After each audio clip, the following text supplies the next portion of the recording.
All right, after a long list of rules and regulations that outline how Israel is now to live and behave, the Torah, these 5 books, now turn back to the story.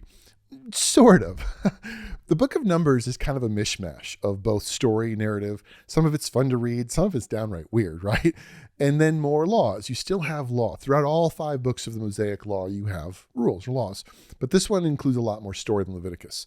Now, I want to come back in our last video on Deuteronomy after this and talk way more about law. So we're going to skip through a lot of that. This video will probably be a little bit shorter. I want to focus more on the story side of it. So Numbers is similar to Exodus, and we'll approach it similarly. The way it's written, the sort of connection of things that happen, the story, the people, interspersed with some different things that happen and different laws. But for the most part, it deals specifically with Israel's journey to the Promised Land. So Exodus was their leaving Egypt and going out in the wilderness. Now Numbers is their actual journey to get to the place God promised them, as well as their preparations for the battle of going in and taking the land, which would need to be fought. But all of it turned out to be way longer and more complicated than it ever should have been, because what you'll see in the book of Numbers is the people's unwillingness to fully trust, to fully obey the God who just saved them. And instead of being a few months long, it ends up being almost 40 years. Although the journey should have taken a couple weeks, and it really ends up being more like a tragedy than a happy success story.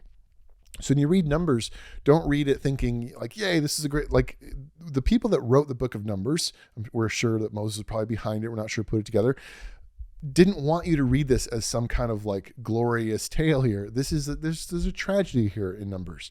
It's a, hey, watch out, here's a problem, learn from their life kind of story. It reads like a what not to do when God calls and leads you. There's definitely a lot for us to learn. So again, author and date, I would put whatever you put for Exodus, I'm going to put it probably for Numbers. I think it's pretty much the same. It could have been Moses. It could have been Moses recounting it and then passing it along to people. Some people argue that all of these books were written a little bit later, maybe looking back in time during the era of the kings. We're not really sure. Again, that doesn't mean that I'm removing Moses from it any more than I think I would be removing Jesus from the book of John by saying that Jesus didn't actually write some of this stuff. It could have easily been other people writing down what Moses said or what Moses revealed. It's also important to understand as you're kind of reading this, we'll get into Deuteronomy a little bit more, that one of the reasons why these books can look a bit choppy is because they probably weren't all written at the same time. It's possible that Exodus and Numbers have a close connection, but that Leviticus and Deuteronomy were written maybe at different points, maybe by different people. And so they're all put together because they all contain law, but they can feel a bit weird and choppy. And you might be like, what's going on here? Again, think of the Gospels, right? The 4 Gospels tell this one story, but from 4 different perspectives, from 4 different authors. And so there's some differences or some changes. The Torah can feel a bit like that. But Numbers tells a specific story, the journey of the Promised Land. So what are the main themes of Numbers to pay attention to? Pretty simple, actually.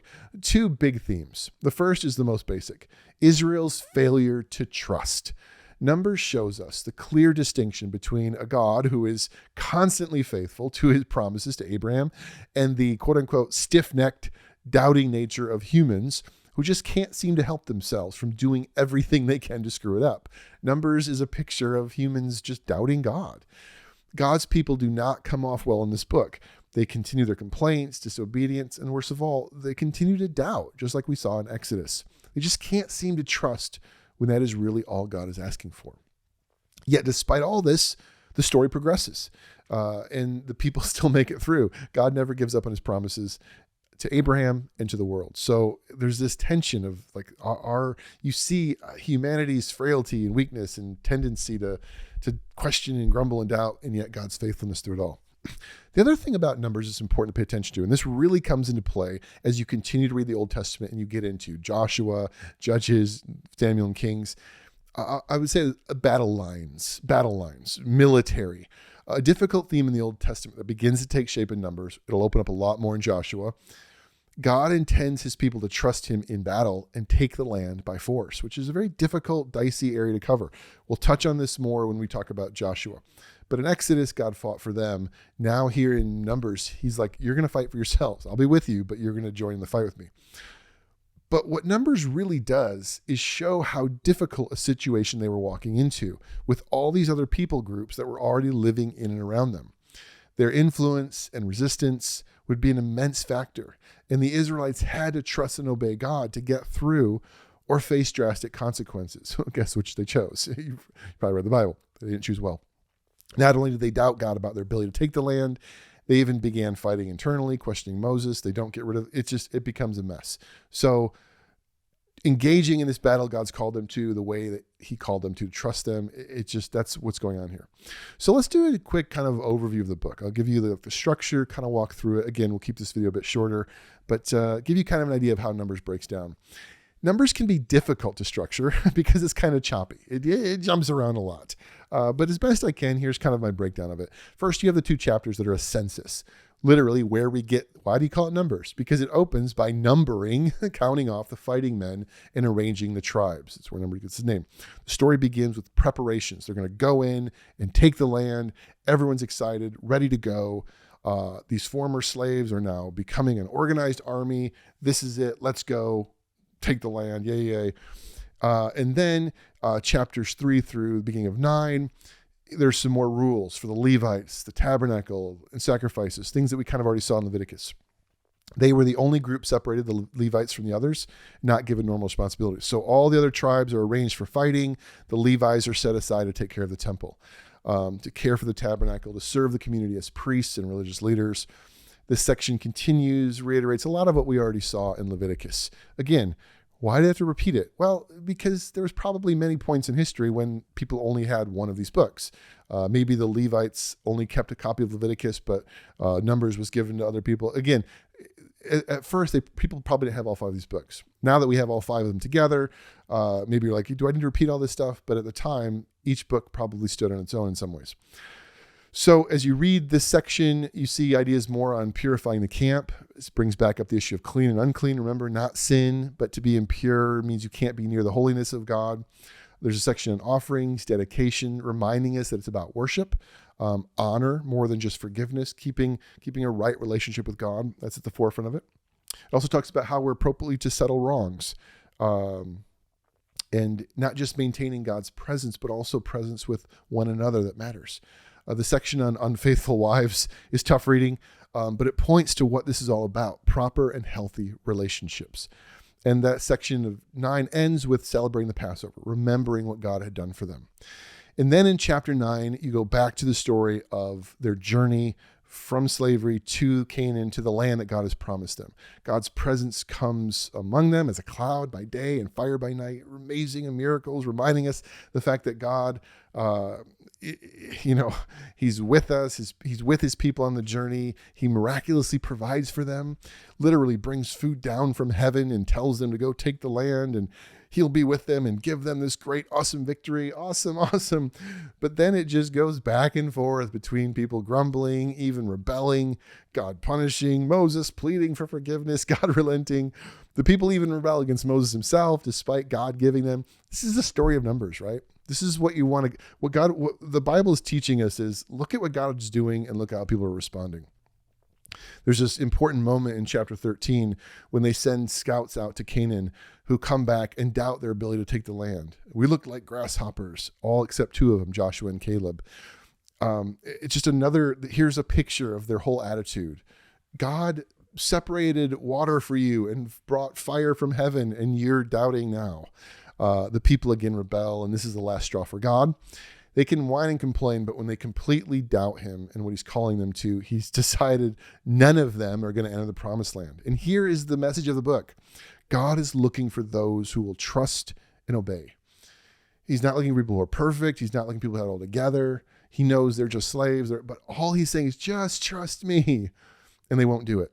And so God says, look, if that's the case, none of you get to go in. None of you. You're all going to die in the desert. Only Joshua and Caleb are going in. And then chapters 20 through 25, you start to see the beginning of conflict. Chapter 20, we see them basically there after 1 month, but rather than go in and take the land, it turns into a series of unfortunate events. People who should have been their friends rejecting them, the Edomites, other nations coming out and attacking them, the people themselves beginning to grumble, complain, they rebel against Moses. We see a number of other nations who are now afraid of Israel, do everything they can to stop them. Again, you have this massive army moving into this land. The people that live there are freaking out. Some of them like, should we become friends with them? Should we fight them? What should we do? One group even hires a false prophet to try to lead them astray. And finally, rather than fight Moab, they're taken into their sin. One group just says, well, let's just kind of make them happy and do what we do. And people go into that. And this shows an important aspect of Israel's dilemma in the land. They must rely on and obey God or be constantly threatened by foreign enemies and idolatry, leading them away. God is holy. God has called them to something different. And if they don't keep the other things at bay, they'll just become like the rest of the world and stop being holy themselves. And so in this context, you have to understand that war is not about revenge, but about the problem with giving into their way of life. The reason war is the only option here is because those things have to be removed. They're like a cancer that has to go. Again, we'll cover that more in Joshua.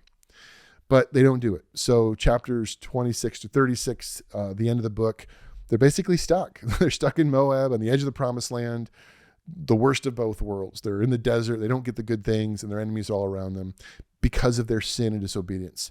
They've now wandered the desert, facing all these difficulties. They're getting old and gray. It's a tragedy, right? And so at the end of the book, a second census is taken, now given to the next generation. So those people that originally saw all the miracles, the plagues, the crossing the Red Sea, have mostly now died in the desert.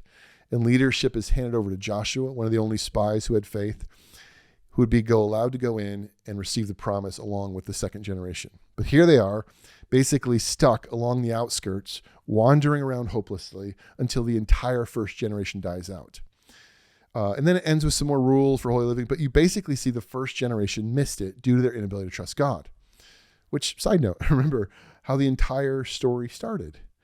2 humans in Genesis were called to trust and obey God in order to enjoy paradise, the good land, but lost it due to their lack of trust and faith. Israel is living out the Garden of Eden story and will continue to for generations and generations.